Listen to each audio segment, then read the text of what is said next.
Bayangin kalau Superman bukan datang buat menyelamatkan dunia, tapi justru datang untuk menghancurkannya. Cerita dimulai ketika pasangan suami istri, Tori dan Kyle, menemukan sebuah bayi misterius yang jatuh dari langit. Mereka kemudian merawat bayi itu seperti anak sendiri dan memberinya nama Brandon.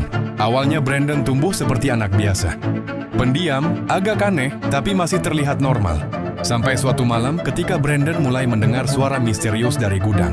Bukannya takut, dia malah seperti tertarik, seolah ada sesuatu yang memanggilnya.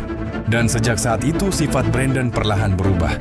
Dia mulai menunjukkan kemampuan yang nggak masuk akal. Tubuhnya sangat kuat, bisa terbang, dan yang paling mengerikan, dia ternyata nggak punya rasa iba. Masalahnya, Brandon mulai menganggap manusia sebagai makhluk yang harus tunduk kepadanya.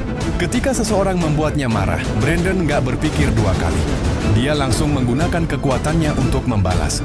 Bahkan orang-orang terdekatnya pun mulai menyadari, anak yang mereka besarkan ternyata bukan pahlawan. Dia adalah sesuatu yang jauh lebih berbahaya. Dan semakin Brandon memahami kekuatannya, semakin besar pula keinginannya untuk menguasai dunia. Sementara itu, kedua orang tuanya mulai berada dalam posisi paling sulit. Mereka harus memilih, melindungi anak yang mereka cintai, atau menghentikan monster yang mereka sendiri telah besarkan. Dan disinilah film Brightburn berubah dari kisah tentang anak super menjadi kisah horor yang bikin kita berpikir, kalau Superman sejak kecil jahat, kira-kira siapa yang sanggup menghentikannya? Karena di film ini, orang yang seharusnya menjadi penyelamat justru menjadi ancaman terbesar.